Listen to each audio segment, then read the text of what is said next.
সাহাবী বললেন, ইয়া রাসূলুল্লাহ, আমি যে উটের উপর খাই, খাওয়ার সময় অনেকগুলা খাবার পরে যাওয়ার কারণে আমি উট থেকে নামি, নামার পরে আমি আবার ওই খাবারগুলা ধৌত করে আমি ভক্ষণ করে খেয়ে ফেলি। আল্লাহর রাসূল বলে, আরে তুমি যে আল্লাহর নিয়ামতের কদর করতেছো, ওই নিয়ামতের কদর তুমি যদি আজীবন পর্যন্ত করো, তোমার ধন সম্পদ কমবে না। তোমার ধন সম্পদ বাড়ার কারণ হলো তুমি আল্লাহর নিয়ামতকে তুমি মূল্যায়ন করতেছো, কদর করতেছো, কদরদানি করতেছো, তুমি আল্লাহর নিয়ামতের শুকরিয়া আদায় করতেছো। এই জন্য আল্লাহ তোমার নিয়ামত বাড়িয়ে দিছে। এই জন্য সম্মানিত হাজিরিন, আমাদের প্রত্যেকের করণীয় হলো আল্লাহর নিয়ামতের শুকরিয়া আদায় করা। শুকরিয়া আদায় কেমনে ভাবে হবে? বেশি বেশি করে আলহামদুলিল্লাহ বলা, অন্তরটা শুকরগুজার হওয়া। 2 নম্বর, আমি যদি আমার অন্তরটাকে শুকরগুজার করতে চাই, তাহলে আমার নিচে, দুনিয়ার ক্ষেত্রে আমার নিচে যারা আছে তাদের দিকে আমার লক্ষ্য করতে হবে। এই জন্য বিশ্ববিখ্যাত বুজুর্গ এবং কবি শেখ সাদী রহমতুল্লাহি আলাইহি, শেখ সাদী রহমতুল্লাহি আলাইহি কোন এক সময় তিনি মসজিদে যাচ্ছেন নামাজ পড়ার জন্য মসজিদে গেছেন, গিয়ে নামাজ পড়ছেন। নামাজ পড়ে মনটা খারাপ, বের হবে, তিনার জুতা নাই। শেখ সাদী রহমতুল্লাহি আলাইহি মনের মধ্যে খারাপ অবস্থায় তিনি মসজিদ থেকে বের হবে, টাকা নাই, না থাকার কারণে জুতা পরিধান করার মতন এমন ব্যবস্থাও নাই। শেখ সাদী রহমতুল্লাহি আলাইহি মসজিদ থেকে যখন বের হয়েছে, বের হওয়ার সময় মনে মনে খারাপ অবস্থায় বের হয়েছে যে রৌদ্র বেশি, এখন যদি আমি রৌদ্রের মধ্যে যাই, হেঁটে হেঁটে যেতে হবে, যার কারণে আমার পা ফুলে যাবে এবং পা গরম হয়ে যাবে। এই কষ্ট অনুভব করার কারণে তিনার মনে অনেক কষ্ট। শেখ সাদী রহমতুল্লাহি আলাইহি মসজিদ থেকে যখন বের হয়েছে, রে মুমিন ভাই, মসজিদ থেকে যখন বের হয়েছে শেখ সাদী রহমতুল্লাহি আলাইহি হওয়ার পরে মসজিদের পাশেই দেখে একজন ভিক্ষুক দাঁড়ায় দাঁড়ায় মানুষের কাছ থেকে সওয়াল করতেছে, মানুষের কাছে হাত পাততেছে। শেখ সাদী রহমতুল্লাহি আলাইহি ওই ভিক্ষুকের দিকে নজর করে দেখলেন ওই ভিক্ষুকের একটা পা নাই। শেখ সাদী রহমতুল্লাহি আলাইহি মনে মনে একটা অভিযোগ ছিল, একটা অনুযোগ ছিল যে আল্লাহ আমাকে অনেক কিছু দিছে, কিন্তু আমার অর্থ নাই, জুতা কেনার মতন আমার টাকা নাই। শেখ সাদী যখন দেখলে ভিক্ষুকের এই অবস্থা, তিনি হতভম্ব হয়ে গেলেন। হতভম্ব হয়ে মনে মনে ভাবতে লাগলেন, তার এক পা নাই, আমার 2 পা আছে, আল্লাহর শুকর। আবার তিনি মসজিদে আইসা আবার সাজদায় পড়ে আল্লাহকে ডাকতে লাগলেন, হে আমার রব, আপনি আমাকে 2টা পা দিয়েছেন, কোনো না কোনো সময় আমি জুতা পরিধান করতে পারবো। আর আমার ভাই যে আছে মসজিদের সামনে ভিক্ষুক, সে ভিক্ষুকের সওয়াল ধরতেছে, তার তো একটা পা নাই, পা না থাকার কারণে সে জুতো পরিধান করতে পারবে না। এই জন্য শেখ সাদী রহমতুল্লাহি আলাইহি আল্লাহর কাছে শুকরিয়া আদায় করার জন্য বিভোর হয়ে গেছে। সম্মানিত হাজিরিন, এই জন্য বেশি বেশি আমাদের নিচে যারা আছে, আমার নিচে, আমি যে স্থানে আছি, আমার নিচে যারা আছে তাদের দিকে ভ্রুক্ষেপ করা, দৃষ্টিপাত করা, নজর করা, আমার নিচে যারা আছে তাদের দিকে খেয়াল করা। যদি আমার নিচের দিকে আমি তাকাইতে পারি, তাহলে আমার অন্তরটা শুকরগুজার হবে। এই জন্য আল্লাহ তাআলা শুকরগুজারকারী যারা আছে তাদেরকে আল্লাহ তাআলা অনেক প্রতিদান দান করবেন। আল্লাহ তাআলা বলেন, ওয়াসায়াজিল্লাহুশ শাকিরিন, যারা কৃতজ্ঞতা আদায় করে আমি অচিরেই তাদেরকে প্রতিদান দান করব। এই জন্য আল্লাহর রাসূল সাল্লাল্লাহু আলাইহি ওয়াসাল্লাম, আল্লাহর রাসূল সাল্লাল্লাহু আলাইহি ওয়াসাল্লাম মুমিনদেরকে উদ্দেশ্য করে বলেন, হে মুমিন, তোমরা আল্লাহর যত নিয়ামতের অনুভব করতেছো, আল্লাহর নিয়ামত যত তোমাদের উপর বিরাজমান আছে, ওই নিয়ে তোমরা আল্লাহর কাছে শুকরিয়া আদায় করো। এই জন্য আল্লাহর রাসূল সাল্লাল্লাহু আলাইহি ওয়াসাল্লাম মুআদ ইবনে জাবালের হাত ধরে আল্লাহর রাসূল কসম করে বলতেছেন, হে মুআজ, আমি তোমাকে বলতে চাই তুমি একটা কাজ সব সময় করবা। মুআদ ইবনে জাবাল আল্লাহর রাসূলের দিকে তাকায় চোখ থেকে পানি বের হয়ে পড়তেছে, ইয়া রাসূলুল্লাহ, আমার জীবনে আপনি এত বড় ওসিয়ত করেন নাই, কোন সময় আপনি আমাকে কোন সময় ওসিয়ত করেন নাই, আজকে কেন আপনি কসম করে আমাকে এই কথাটা বলতেছেন? আমার হাত ধরে কেন আপনি এই কথা বলতেছেন? ও পয়গম্বর, আপনি কি বলতে চান? আল্লাহর রাসূল সাল্লাল্লাহু আলাইহি ওয়াসাল্লাম মুআদের হাত ধরে বলেন, মুআদ আমার, আমি তোমার হাত ধরে একটা ওসিয়ত করতেছি, নসিহত করতেছি, একটা ওয়াজ করতেছি। সেই ওয়াজটা হলো, তুমি যখনই নামাজ পড়বে, নামাজের পরে তুমি আল্লাহর কাছে শুকরিয়া আদায় করে দোয়া করবে, আল্লাহুম্মা আইন্নি আলা যিকরিকা ওয়া শুকরিকা ওয়া হুসনি ইবাদাতিক। আল্লাহ, আপনি আমাকে আপনার নাম নেওয়ার মতো একটা জবান দান করেন, কৃতজ্ঞ অন্তর দান করেন, আমাকে সুন্দর আমল করার তৌফিক দান করেন। মুআয ইবনে জাবালকে আল্লাহর রাসূল বলেন, মুআয, তুমি যত জীবন বাঁচবে কোন সময় যাতে তোমার এই আমলটা তোমার থেকে না সরে, তুমি এমন যাতে না হয় তুমি নামাজ পড়েছো আর তোমার নামাজের পরে এই দোয়াটা করতে খেয়াল নাই, এমন যাতে না হয়। মুআয, তুমি যখনই দোয়া করবে তখনই এই দোয়াটা করবে, আল্লাহ আমাকে শুকরগুজার একটা অন্তর দান করেন, আপনার নাম নেওয়ার মতো এমন একটা তৌফিক দান করেন, ভালো আমল করার মতো আমাকে তৌফিক দান করেন। আসসালামু আলাইকুম ওয়া রাহমাতুল্লাহি ওয়া বারাকাতুহু।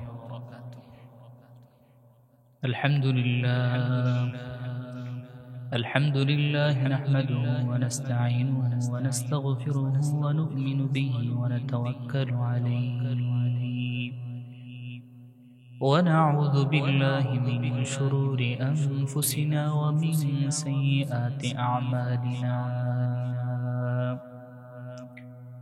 من يهده الله فلا مضل له ومن يضلله فلا هادي له ونشهد أن لا إله إلا الله وحده لا شريك له ونشهد أن سيدنا وسندنا وحبيبنا ومولانا محمدا عبده ورسوله صلى الله تعالى عليه وعلى آله وأصحابه وبارك وسلم تسليما كثيرا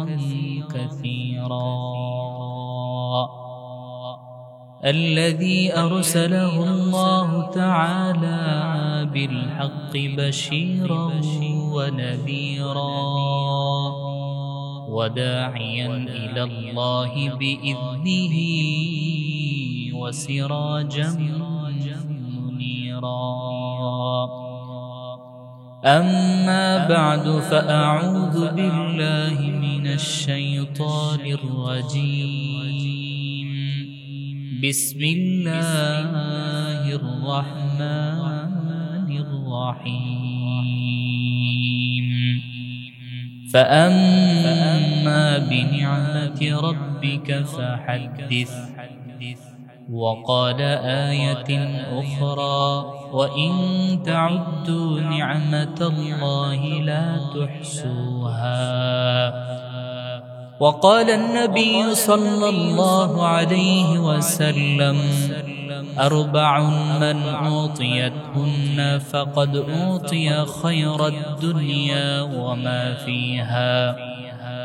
وقال النبي صلى الله عليه وسلم: من كان يؤمن بالله واليوم الآخر فليقل خيرا أو ليصمت، أو كما قال عليه الصلاة والسلام.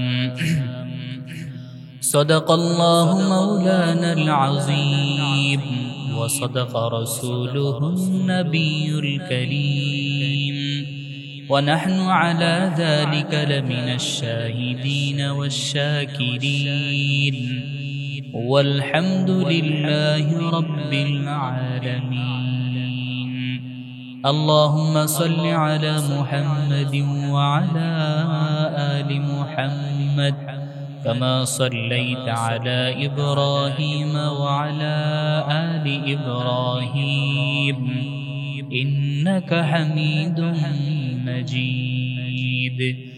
اللهم بارك على محمد وعلى آل محمد كما باركت على إبراهيم وعلى آل إبراهيم إنك حميد مجيد. بلغ العلا بكماله كشف الدجى بجماله حسنت جميع خصاله صلوا عليه وآله يا صاحب الجمال ويا سيد البشر من وجهك المنير لقد نور القمر بلغ العلا بكماله كشف الدجى بجماله حسنت جميع خصاله صلوا عليه وآله मेरे जनाज़े बिरूने वालों फ़िरेब में हो बगौर देखो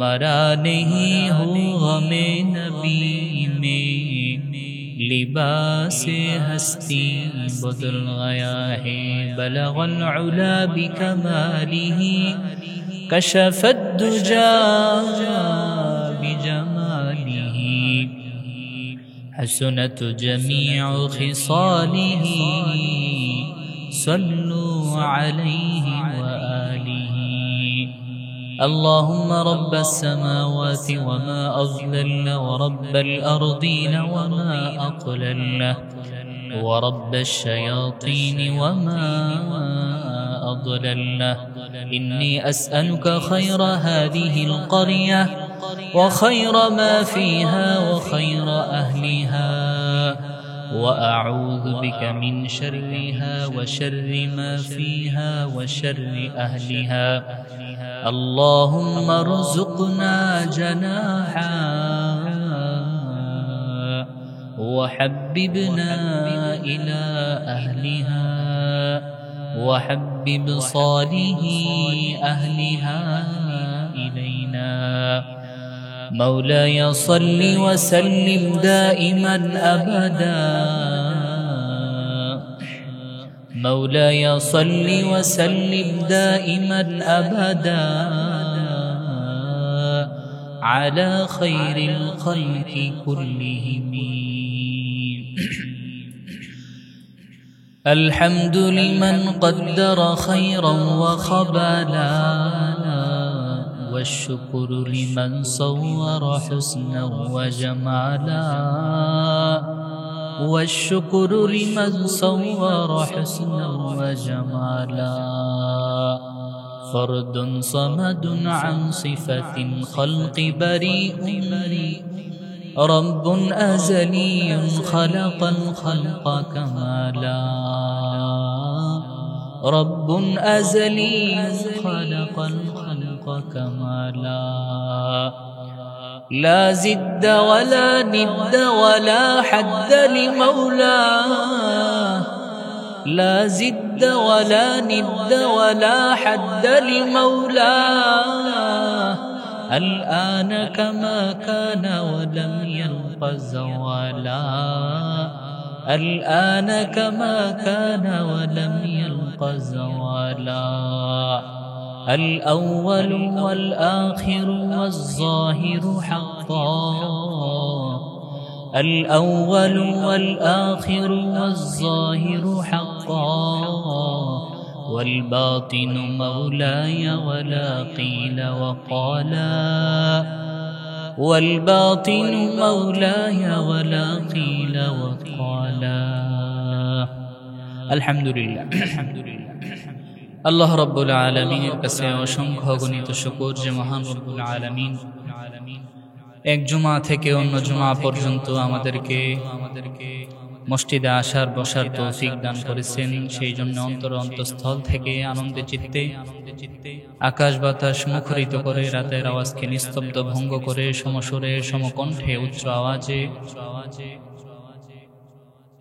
বিনয় অবনতি চিত্তে শ্রদ্ধানজনিত কণ্ঠে এমন ভাবে কালিমাতুশ শুকুর আদায় করব যে আমাদের কালিমাতুশ শুকুরের আওয়াজ যেন আরশে আযীম পর্যন্ত পৌঁছে যায়। অন্তঃস্থল থেকে শরীরের সবটুকু শক্তি গলার মধ্যে এনে সকলে অন্তঃস্থল থেকে বলি আলহামদুলিল্লাহ। লক্ষ কোটি দুরূদ ওয়ার সালাম বিশ্ব সভার সভাপতি, বিশ্ব মানবতার মুক্তির দিশারি, ইমামুল মুরসালিন, খাতামুন নবিয়্যিন, রাহমাতুল লিল আলামিন, ইউনিভার্সাল প্রফেট জনাবে মুহাম্মদুর রাসূলুল্লাহ সাল্লাল্লাহু আলাইহি ওয়াসাল্লামের উপর। সম্মানিত হাজিরিন, আপনাদের মাঝে আমি যে আয়াতে কারিমা তেলাওয়াত করেছি, কোরআনে কারিমের মশহুর প্রসিদ্ধ আয়াত আপনাদের মাঝে তেলাওয়াত করেছি। আল্লাহর রাসূলের অসংখ্য অগণিত হাদিস থেকে একটি হাদিস পাঠ করেছি। কোরআন এবং হাদিসকে সামনে রেখে মুফিদ কিছু কথা, আপনাদের মূল্যবান সময়ে যাতে আমি মূল্যবান কিছু কথা বলতে পারি, আল্লাহ তাআলা কাছে তৌফিক চাই, আপনাদের কাছে দোয়া চাই। যদি আল্লাহ তাআলা তৌফিক দান করে তাহলে আপনাদেরকে কিছু উপকারী কিছু কথা বলবো, তদনুযায়ী আমি এবং আপনারা আমল করবেন যদি আল্লাহ তাআলা তৌফিক দান করেন। সম্মানিত হাজিরিন, আল্লাহ তাআলা পৃথিবীর মধ্যে আমাদেরকে প্রেরণ করেছেন। আল্লাহ তাআলার প্রেরণ করার পরে অসংখ্য অগণিত বেমালুম, যেটা গণনা করা সম্ভব নয়, এরকম কিছু নিয়ামত আমাদের মাঝে আল্লাহ তাআলা বিরাজমান রেখেছেন। পৃথিবীর শুরু থেকে শেষ পর্যন্ত, বাবা আদম আলাইহিস সালাতু ওয়াস সালাম থেকে হযরত ঈসা আলাইহিস সালাতু ওয়াস সালাম পর্যন্ত যত নবী রাসূল পয়গম্বর পৃথিবীর মধ্যে এসেছেন, তাদের সর্বপ্রথম একটা বড় একটা ইবাদত ছিল, যেটা হলো আল্লাহর শুকরিয়া আদায় করা। নবী রাসূলদের প্রথমেই একটা বড় ইবাদত ছিল যে নবী রাসূলরা পৃথিবীর মধ্যে আসার পরেই তারা আল্লাহ তাআলার গুণকীর্তন করেছে, আল্লাহ তাআলার হামদ এবং সানা পাঠ করেছে। ইবাদতের মধ্য থেকে অতি উত্তম এবং অতি বড় একটা ইবাদত হলো আল্লাহ তাআলার কৃতজ্ঞতা আদায় করা। এরা নিয়ামত রাজি আমরা যা বক্ষণ করতেছি প্রত্যক্ষভাবে পরোক্ষভাবে সবগুলোর উপর নবীদের এক নম্বরই এই বড় ইবাদতই ছিল নবীরা আল্লাহ তাআলার ইবাদতের, আল্লাহ তাআলার নিয়ামত রাজির তারা শুকরিয়া আদায় করা। পৃথিবীর মধ্যে হযরত আদম আলাইহিস সালাতু ওয়াস সালাম থেকে হযরত ঈসা আলাইহিস সালাতু ওয়াস সালাম পর্যন্ত যত নবী রাসূলরা এসেছেন, সব নবী রাসূলরা আল্লাহ তাআলার যত কৃতজ্ঞতা আদায় করেছেন। ১৫০০ বছর আগে আমার আপনার পয়গম্বর হযরত মুহাম্মদুর রাসূলুল্লাহ সাল্লাল্লাহু আলাইহি ওয়াসাল্লাম তিনি এর চাইতে শত শত ভাগ তিনি আল্লাহকে গুণকীর্তন এবং আল্লাহর প্রশংসা এবং হামদ বলেছেন। সম্মানিত হাজিরিন, আল্লাহর রাসূল সাল্লাল্লাহু আলাইহি ওয়াসাল্লামকে আল্লাহ তাআলা এত নিয়ামত দান করেছেন এবং আল্লাহর রাসূল সাল্লাল্লাহু আলাইহি ওয়াসাল্লাম অন্যান্য নবীদের চাইতে অনেক আল্লাহ তাআলার গুণকীর্তন এবং কৃতজ্ঞতা প্রকাশ করেছেন। যেমন আল্লাহর রাসূল সাল্লাল্লাহু আলাইহি ওয়াসাল্লামকে আল্লাহ নিয়ামত দান করেছেন। নিয়ামত দান করার পরে আল্লাহর রাসূল প্রতি সোমবারে রোজা রাখতেন। সাহাবায়ে কেরাম প্রশ্ন করছেন, ইয়া রাসূলুল্লাহ, আপনি প্রতি সোমবারে রোজা রাখার কারণ কি? আল্লাহর রাসূল সাল্লাল্লাহু আলাইহি ওয়াসাল্লাম বলেন, এই দিনে আমাকে আল্লাহ তাআলা জন্ম দিয়েছেন, আমার এই দিন জন্মের তারিখ, সেই হিসাবে আমি আল্লাহর কৃতজ্ঞতা আদায় স্বরূপ আমি রোজা রাখি। আল্লাহর রাসূল সাল্লাল্লাহু আলাইহি ওয়াসাল্লাম সারা রাত দাঁড়িয়ে তিনি নামাজের মুসল্লায় দাঁড়িয়ে থাকতেন। আম্মা জান আয়েশা বলেন, পয়গম্বর, আল্লাহ তো আপনার পিছনের গুনাহ, সামনের গুনাহ, পিছনের গুনাহ মাফ করে দিয়েছেন। মা তাকদ্দামা, আল্লাহ তাআলা যে বলছেন, ইন্না ফাতাহনা লাকা ফাতহাম মুবিনা লিয়াগফির লাকা আল্লাহু মা তাকদ্দামা মিন যামবিকা ওয়া মা তাআখার।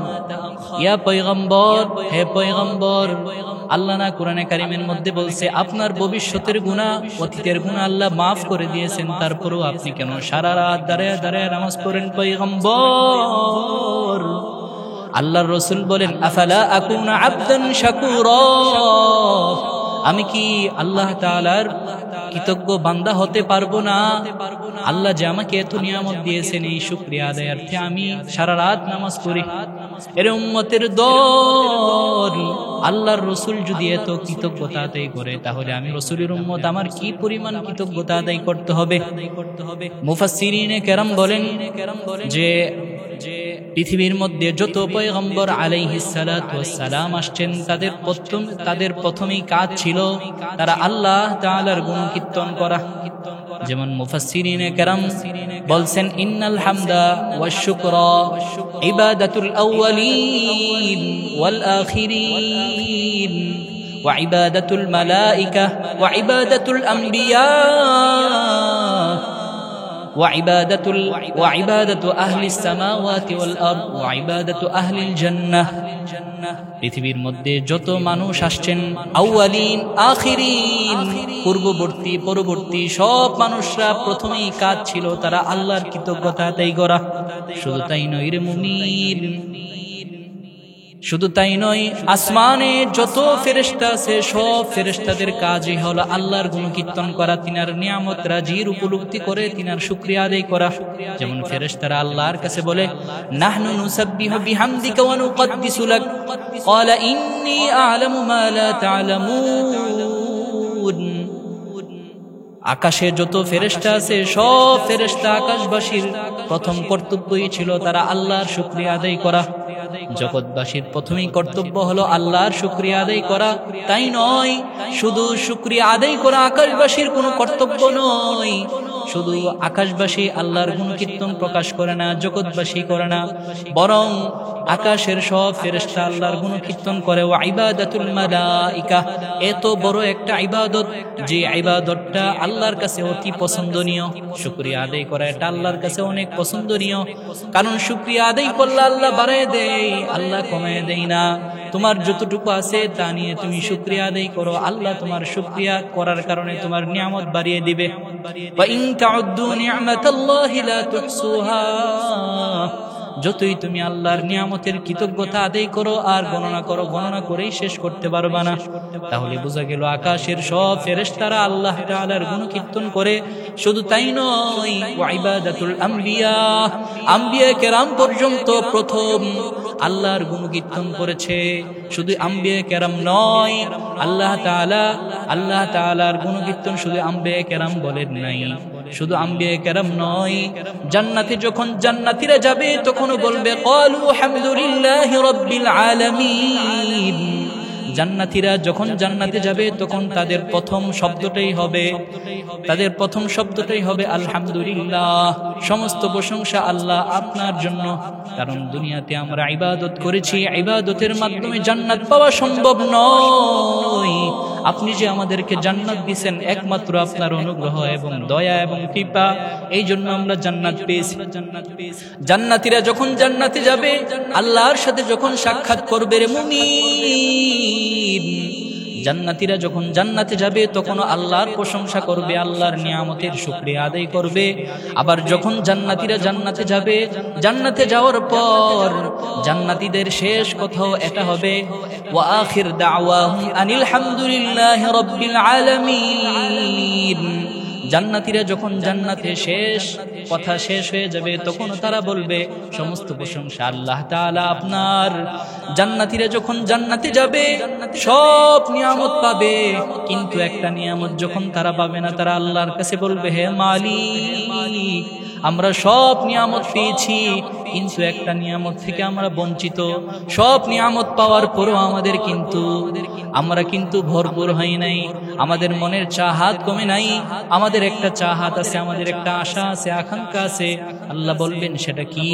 বলে আল্লাহ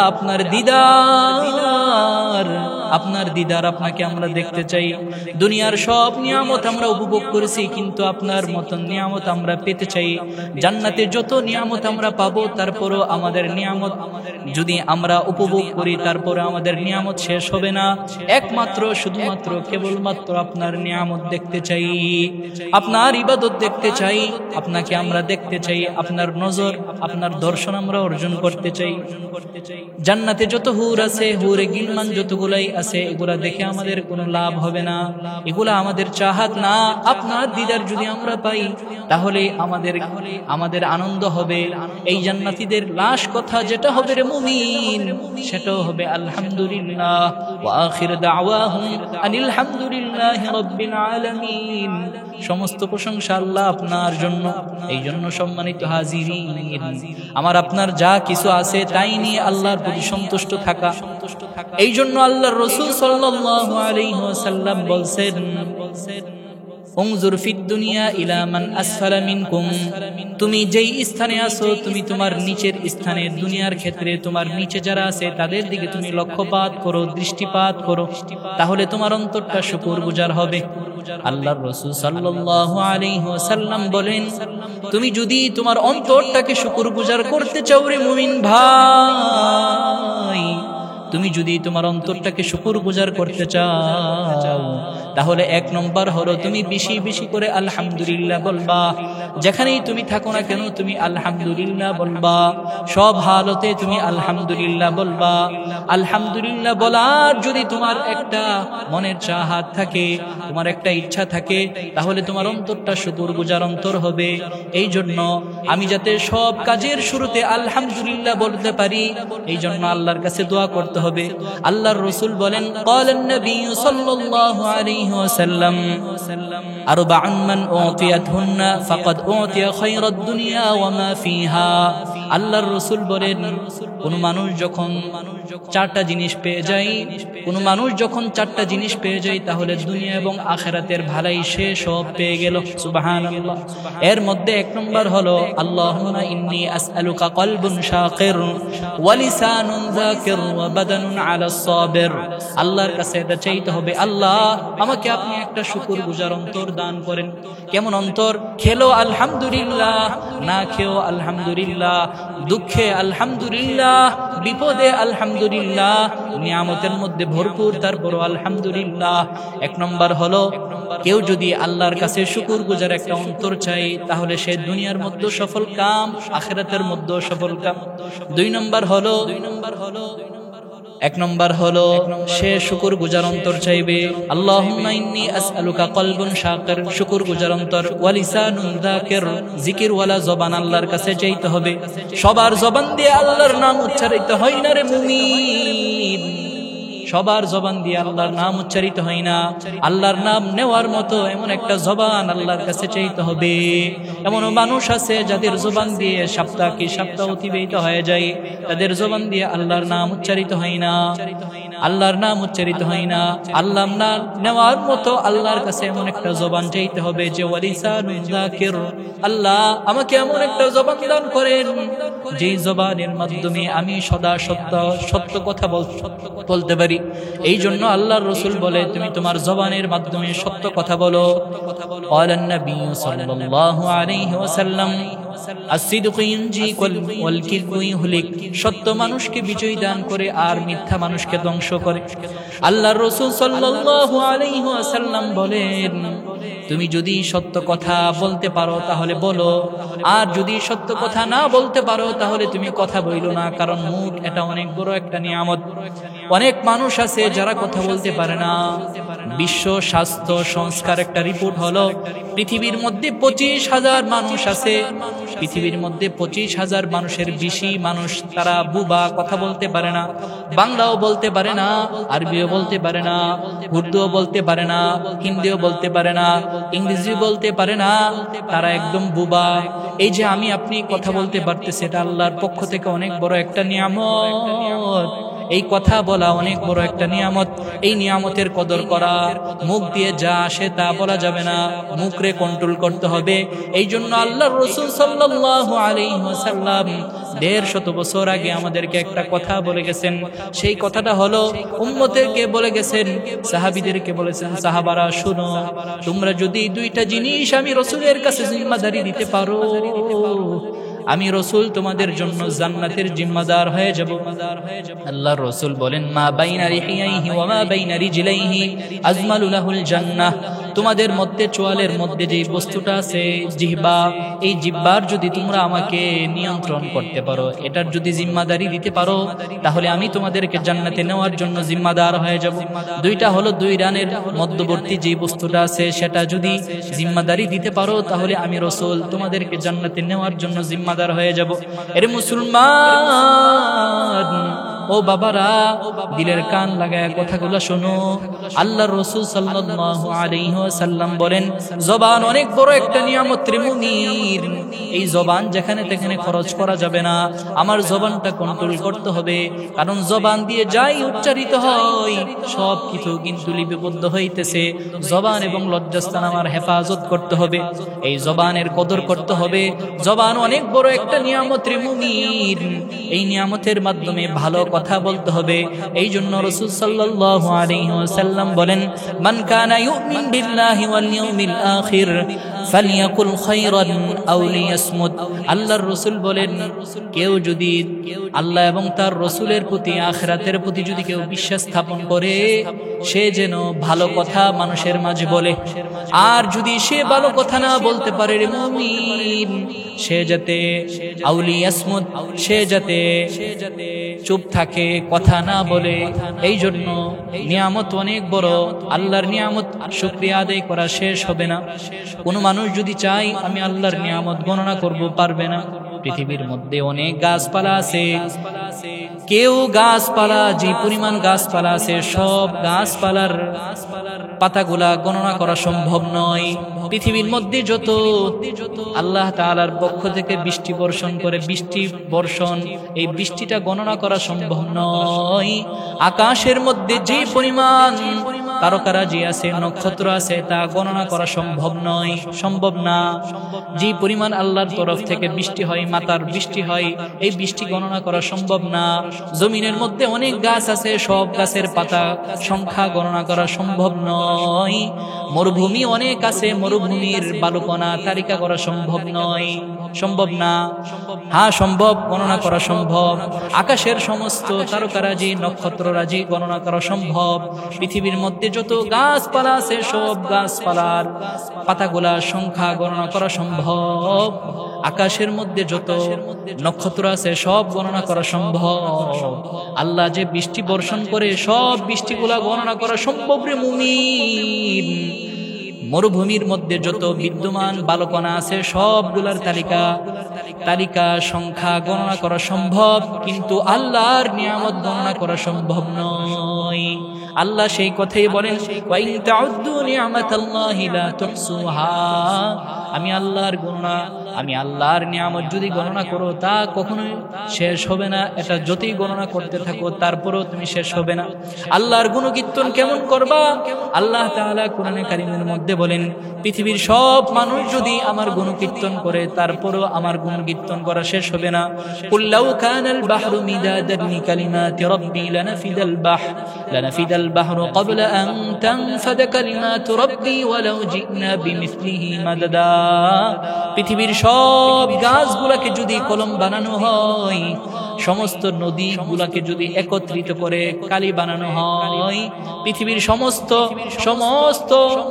সমস্ত সমুদ্রের পানিগুলোকে যদি একত্রিত করা হয়, একত্রিত করে যদি কালি বানানো হয়, আরে মুসলমান, ওই কলম এবং কালির মাধ্যমে যদি আল্লাহ তাআলার শ্রেষ্ঠত্ব, তিনার মহত্ব, তিনার শ্রেষ্ঠত্ব, তিনার আজমত এবং তিনার তারিফ, তিনার প্রশংসা যদি করে, তারপরে আল্লাহর মহত্ব শেষ হবে না।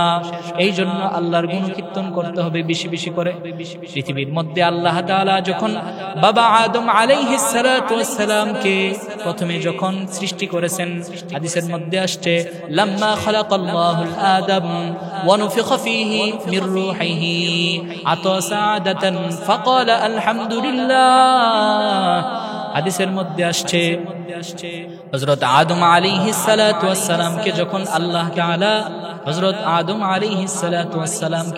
আল্লাহ তাআলা সৃষ্টি করেছেন, একটা স্ট্রাকচার দান করেছেন। আদম আলাইহিস সালাতু ওয়াস সালামকে সৃষ্টি করার পরে প্রথমেই আল্লাহ তাআলা তার ভিতরে রূহ ফুৎকার দিয়েছেন। ফুৎকার দেওয়ার পরে আদম আলাইহিস সালাতু ওয়াস সালাম জিন্দা হয়ে গেছে। জিন্দা হওয়ার পরে প্রথমে তিনি একটা হাঁচি দিয়েছেন। হাঁচি দেওয়ার পরে তিনার প্রথম বাক্যটাই ছিল আলহামদুলিল্লাহ। ফাকাল আলহামদুলিল্লাহ। আদম আলাইহিস সালাতু ওয়াস সালাম, আল্লাহ তাআলা সর্বপ্রথম তিনাকে বানানোর পরে যে তিনাকে রূহ দিয়েছেন, রূহ দেওয়ার পরে তিনি জিন্দা হয়ে গেছে। জিন্দা হওয়ার পরে তিনি হাঁচি দিয়া আলহামদুলিল্লাহ বলা শুরু করছেন। এর নবীর উম্মতের দল, এ মুসল্লি বাবারা, বীরের কান লাগায় শুনো। হযরত আদম আলাইহিস সালাতু ওয়াস সালাম আমাদের আদি পিতা তিনার জীবনের যাত্রা শুরু আলহামদুলিল্লাহ বলে। আমাদের আদম পিতা তিনার জীবনের যাত্রা শুরু হয়েছে আল্লাহর প্রশংসা করে। আবার তিনার জীবনের যাত্রা যখন শেষ হয়ে যাবে তখন আলহামদুলিল্লাহ বলেই তিনার শেষ হবে। এই জন্য বেশি বেশি শুকর আদায় করা, শুকরিয়া আদায় করলে আল্লাহ তাআলা নিয়ামত বাড়ায় দেয়। আল্লাহর রাসূলের কাছে এমন একজন সাহাবী আসছেন, আয়েশা বলেন, ইয়া রাসূলুল্লাহ, আমার শুধু ধন সম্পদ শুধু বেড়েই যাচ্ছে। ইয়া রাসূলুল্লাহ, আমার ধন সম্পদ বাইরে যাইতেছে। বাড়া যাওয়ার কারণে, আমার ধন সম্পদ বাইরে যাওয়ার কারণে আল্লাহর কাছে আমার জবাবদিহিতা করতে হবে। আল্লাহর রাসূল সাহাবীকে বলতেছেন, সাহাবী আমার, তুমি যে ভাত খাও কিসের মধ্যে খাও? সাহাবী বললেন, ইয়া রাসূলুল্লাহ, আমি যে ভাত খাই দস্তরখান বিছিয়ে আমি ভাত খাই। আল্লাহর রাসূল বলে, খাও যে ফরনি? বলে, হ্যাঁ ফরে। পরে গেলে আমি আবার তা তুলে নিয়ে ভক্ষণ করে ফেলি। আল্লাহর রাসূল বলে, আচ্ছা যাও, তোমার ধন সম্পদ কমবে, আমি দোয়া করব, তুমি আগামীকাল থেকে যখন তোমার খাবারের সময় হবে তখন তুমি উটের উপর বৈশা খাবার খাইবা। সাহাবী কয়েকদিন পর আল্লাহর রাসূলের কাছে আসছেন। আয়েশা বলেন, পয়গম্বর, ওই আমার তো ধন সম্পদ কমে না, শুধু বেড়েই যাচ্ছে। আল্লাহর রাসূল বলে, সাহাবী, তাহলে তুমি উটের উপর যে খাও কিভাবে খাও? সাহাবী বললেন, ইয়া রাসূলুল্লাহ, আমি যে উটের উপর খাই, খাওয়ার সময় অনেকগুলা খাবার পরে যাওয়ার কারণে আমি উট থেকে নামার পরে আমি আবার ওই খাবারগুলা ধৌত করে আমি ভক্ষণ করে খেয়ে ফেলি। আল্লাহর রাসূল বলে, আরে তুমি যে আল্লাহর নিয়ামতের কদর করতেছো, ওই নিয়ামতের কদর তুমি যদি আজীবন পর্যন্ত করো, তোমার ধন সম্পদ কমবে না। তোমার ধন সম্পদ বাড়ার কারণ হলো তুমি আল্লাহর নিয়ামতকে তুমি মূল্যায়ন করতেছো, কদরদানি করতেছো, তুমি আল্লাহর নিয়ামতের শুকরিয়া আদায় করতেছো। এই জন্য আল্লাহ তোমার নিয়ামত বাড়িয়ে দিছে। এই জন্য সম্মানিত হাজিরিন, আমাদের প্রত্যেকের করণীয় হলো আল্লাহর নিয়ামতের শুকরিয়া আদায় করা। শুকরিয়া আদায় কেমনে ভাবে হবে? বেশি বেশি করে আলহামদুলিল্লাহ বলা, অন্তরটা শুকরগুজার হওয়া। 2 নম্বর, আমি যদি আমার অন্তরটাকে শুকরগুজার করতে চাই তাহলে আমার নিচে, দুনিয়ার ক্ষেত্রে আমার নিচে যারা আছে তাদের দিকে আমার লক্ষ্য করতে হবে। এই জন্য বিশ্ববিখ্যাত বুজুর্গ এবং কবি শেখ সাদী রহমাতুল্লাহি আলাইহি কোন এক সময় তিনি মসজিদে যাচ্ছেন নামাজ পড়ার জন্য মসজিদে গেছেন। গিয়ে নামাজ পড়ছেন, নামাজ পড়ে মনটা খারাপ, বের হবে, তিনার জুতা নাই। শেখ সাদী রহমাতুল্লাহি আলাইহি মনের মধ্যে খারাপ অবস্থায় তিনি মসজিদ থেকে বের হবে। টাকা নাই, না থাকার কারণে জুতা পরিধান করার মতন তেমন ব্যবস্থাও নাই। শেখ সাদী রহমাতুল্লাহি আলাইহি মসজিদ থেকে যখন বের হওয়ার সময় মনে মনে খারাপ অবস্থায় বের হয়েছে যে রৌদ্র বেশি, এখন যদি আমি রৌদ্রের মধ্যে যাই, হেঁটে হেঁটে যেতে হবে, যার কারণে আমার পা ফুলে যাবে এবং পা গরম হয়ে যাবে। এই কষ্ট অনুভব করার কারণে তিনার মনে অনেক কষ্ট। শেখ সাদী রহমাতুল্লাহি আলাইহি মসজিদ থেকে যখন বের হয়েছে রে মুমিন ভাই, মসজিদ থেকে যখন বের হয়েছে শেখ সাদী রহমাতুল্লাহি আলাইহি হওয়ার পরে মসজিদের পাশেই দেখে একজন ভিক্ষুক দাঁড়ায় মানুষের কাছ থেকে সওয়াল করতেছে, মানুষের কাছে হাত পাততেছে। শেখ সাদী রহমাতুল্লাহি আলাইহি ওই ভিক্ষুকের দিকে নজর করে দেখলেন ওই ভিক্ষুকের একটা পা নাই। শেখ সাদী রহমাতুল্লাহি আলাইহি মনে মনে একটা অভিযোগ ছিল, একটা অনুযোগ ছিল যে আল্লাহ আমাকে অনেক কিছু দিছে কিন্তু আমার অর্থ নাই, জুতা কেনার মতন আমার টাকা নাই। শেখ সাদী যখন দেখলে ভিক্ষুকের এই অবস্থা, তিনি হতভম্ব হয়ে গেলেন। হতভম্ব হয়ে মনে মনে ভাবতে লাগলেন তার এক পা নাই, আমার 2 পা আছে, আল্লাহর শুকর। আবার তিনি মসজিদে আয়েশা আবার সিজদায় পড়ে আল্লাহকে ডাকতে লাগলেন, হে আমার রব, আপনি আমাকে 2টা পা দিয়েছেন, কোনো না কোনো সময় আমি জুতা পরিধান করতে পারবো। আর আমার ভাই যে আছে মসজিদের সামনে ভিক্ষুক, সে ভিক্ষুকের সওয়াল ধরতেছে, তার তো একটা পা নাই, পা না থাকার কারণে সে জুতো পরিধান করতে পারবে না। এই জন্য শেখ সাদী রহমতুল্লাহি আলাইহি আল্লাহর কাছে শুকরিয়া আদায় করার জন্য বিভোর হয়ে গেছে। সম্মানিত হাজিরিন, এই জন্য বেশি বেশি আমাদের নিচে যারা আছে, আমার নিচে আমি যে স্থানে আছি, আমার নিচে যারা আছে তাদের দিকে ভ্রুক্ষেপ করা, দৃষ্টিপাত করা, নজর করা, আমার নিচে যারা আছে তাদের দিকে খেয়াল করা। যদি আমার নিচের দিকে আমি তাকাইতে পারি তাহলে আমার অন্তরটা শুকরগুজার হবে। এই জন্য আল্লাহ তাআলা শুকরগুজারকারী যারা আছে তাদেরকে আল্লাহ তাআলা অনেক প্রতিদান দান করবেন। আল্লাহ তাআলা বলেন ওয়াসায়াজিল্লাহুশ শাকিরিন, যারা কৃতজ্ঞতা আদায় করে আমি অচিরেই তাদেরকে প্রতিদান দান করব। এই জন্য আল্লাহর রাসূল সাল্লাল্লাহু আলাইহি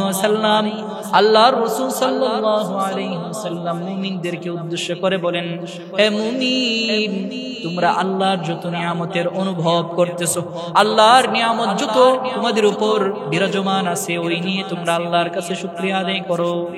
এই জন্য আল্লাহর রাসূল সাল্লাল্লাহু আলাইহি ওয়াসাল্লাম মুআদ ইবনে জাবালের হাত ধরে আল্লাহর রাসূল কসম করে বলতেছেন, হে মুআজ, আমি তোমাকে বলতে চাই তুমি একটা কাজ সব সময় করবা।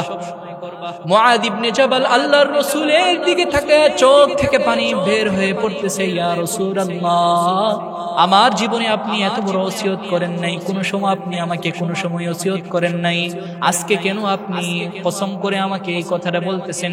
আমার হাত ধরে কেন আপনি এই কথা বলতেছেন? ও পয়গম্বর, আপনি কি বলতে চান? আল্লাহর রাসূল সাল্লাল্লাহু আলাইহি ওয়াসাল্লাম মুআদের হাত ধরে বলেন, মুআদ আমার, আমি তোমার হাত ধরে একটা ওসিয়ত করতেছি, নসিহত করতেছি, একটা ওয়াজ করতেছি। সেই ওয়াজটা হলো, তুমি যখনই নামাজ পড়বে, নামাজের পরে তুমি আল্লাহর কাছে শুকরিয়া আদায় করে দোয়া করবে, আল্লাহুম্মা আইন্নি আলা যিকরিকা ওয়া শুকরিকা ওয়া হুসনি ইবাদাতিক। আল্লাহ, আপনি আমাকে আপনার নাম নেওয়ার মতো একটা জবান দান করেন, কৃতজ্ঞ অন্তর দান করেন, আমাকে সুন্দর আমল করার তৌফিক দান করেন।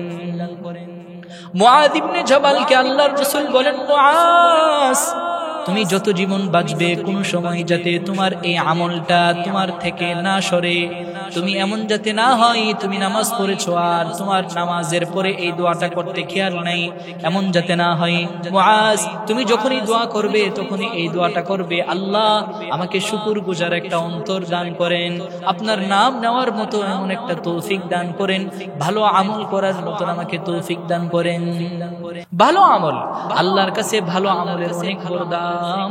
এই জন্য আল্লাহ তাআলা কোরআনে কারীমের মধ্যে পর্যন্ত বলেছেন, আহসানু আমালা, ভালো আমল করো। এখানে আল্লাহ তাআলা বলেন নাই আকসারু আমালা। আল্লাহ যদি বেশি আমল পছন্দ করতেন, মুমিন ভাই, আল্লাহ যদি ভালো বেশি আমল পছন্দ করতেন তাহলে বলতেন আকসারু আমালা। আল্লাহ বেশি আমল পছন্দ করেন না, আল্লাহ ভালো আমল পছন্দ করেন। এই জন্য আল্লাহ সূরা মুলুকের মধ্যে বলছেন, আহসানু আমালা, তোমরা ভালো আমল করো। এই জন্য আল্লাহর রাসূল মুআজকে বলতেছেন, হে মুআদ আমার, তুমি যখন দোয়া করবে তখন এই দোয়াটা তুমি ভুলো না, আল্লাহুম্মা আইন্নি আলা যিকরিকা ওয়া শুকরিকা ওয়া হুসনি ইবাদাতিক। এই জন্য আমাদের কর্তব্য হলো আমরা যখন দোয়া করব এই দোয়াটা বেশি বেশি করে করব। তাহলে বোঝা গেল কি, জান্নাতীরা যখন যাবে জান্নাতীদের প্রথম ভাষা হবে আল্লাহ শুকরিয়া আদায় করা, জান্নাতের শেষ কথা হবে আল্লাহর শুকরিয়া আদায় করা। নবী যতগুলা পয়গম্বর দুনিয়ার মধ্যে আসছেন সকলের একটা, পৃথিবীর মধ্যে যত পয়গম্বররা আসছেন সকলের একটা অতি উত্তম একটা আমল ছিল, সেই আমলটা হলো আল্লাহর প্রতি শুকরিয়া আদায় করা। এই আমলটা পৃথিবীর সমস্ত পয়গম্বররা করেছেন। দুনিয়ার মধ্যে সেই তিনাদেরকে নবুয়ত দেওয়ার পরে তিনারা এক প্রথমে যে উত্তম বড় আমলটা করেছেন সেটা হলো আল্লাহর শুকরিয়া আদায় করা। আল্লাহর শুকরিয়া কেমন ভাবে আদায় করব? আল্লাহর শুকরিয়া তখনই আদায় হবে, এক নম্বর যখন আমি আল্লাহর নিয়ামতকে উপলব্ধি করতে পারবো, তখন আমি আল্লাহ তাআলার ইবাদতকে সুন্দরভাবে বাস্তবায়ন করব, আঞ্জাম দিব। যেমন হযরত ইব্রাহিম আলাইহিস সালাতু ওয়াস সালাম যখন তিনি আল্লাহর নিয়ামতকে উপলব্ধি করলেন তখনই তিনি আল্লাহর প্রতি মনোনিবেশন হয়ে বলতে লাগলেন, ইন্নী ওয়াজ্জাহতু ওয়াজহিয়া লিল্লাযী ফাতারাস সামাওয়াতি ওয়াল আরদা হানিফান ওয়া মা আনা মিনাল মুশরিকিন। আল্লাহ আমার যত ইবাদত বন্দেগী আছে সব আপনার জন্য সব সুপর্দ করে দিলাম।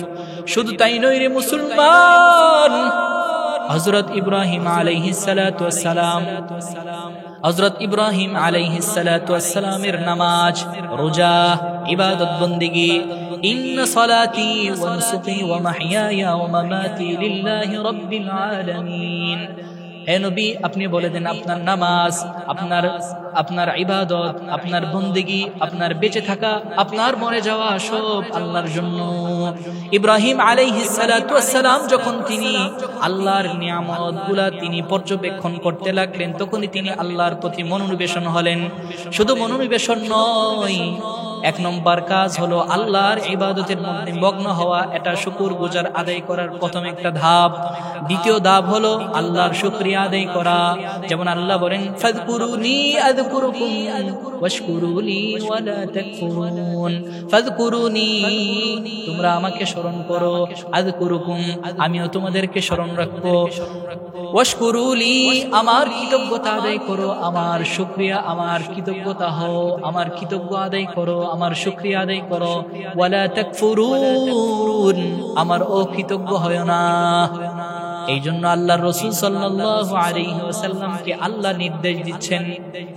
আল্লাহ কি নির্দেশ দিচ্ছেন? সূরা দুহার মধ্যে আল্লাহ বলেন, ফাআম্মা বিনিআমাতি রাব্বিকা ফাহাদ্দিস। হে পয়গম্বর আমার, ও পয়গম্বর, আমি আল্লাহ যে আপনাকে যত নিয়ামত দিয়েছি সব নিয়ামতের প্রশংসা আপনি করতে থাকেন। ফাআম্মা বিনিআমাতি রাব্বিকা ফাহাদ্দিস। হে পয়গম্বর, হাবিব আমার, আমি আপনাকে যত নিয়ামত দিয়েছি সব নিয়ামতের প্রশংসা আপনি মানুষদেরকে বলতে থাকেন, তারিফ করতে থাকেন। ফাআম্মা বিনিআমাতি রাব্বিকা ফাহাদ্দিস, আমি যত নিয়ামত আপনাকে দিয়েছি সবগুলো আপনি বর্ণনা করতে থাকেন। এই জন্য সম্মানিত হাজিরিন, আমাদের প্রত্যেকের উচিত হলো আল্লাহর নিয়ামতের কদরদানি করা, মূল্যায়ন করা। আল্লাহ তাআলা বলেন, যদি আমার নিয়ামতের কদর করে মুমিন, وَإِن تَعُدُّوا نِعْمَةَ اللَّهِ لَا تُحْصُوهَا لَئِن شَكَرْتُمْ لَأَزِيدَنَّكُمْ وَلَئِن كَفَرْتُمْ إِنَّ عَذَابِي لَشَدِيدٌ। আমার নিয়ামতের শুকরিয়া যদি আদায় করতে পারো তাহলে আমি নিয়ামত শুধু বাড়িয়ে দিব। وَلَئِن كَفَرْتُمْ, যদি আমার নিয়ামতের শুকরিয়া আদায় করো, وَإِن كَفَرْتُمْ, যদি অস্বীকার করো, তাহলে কিন্তু আমি আল্লাহ তাআলা তোমার নিয়ামত ছিনিয়ে দিব। এবং শুধু নিয়ামত ছিনিয়ে দিব না, আমি আল্লাহ তাআলা কঠিন গ্রেফতার তোমাকে দান করব। এই জন্য আমাদের প্রত্যেকের নিয়ামতের কদরদানি করা।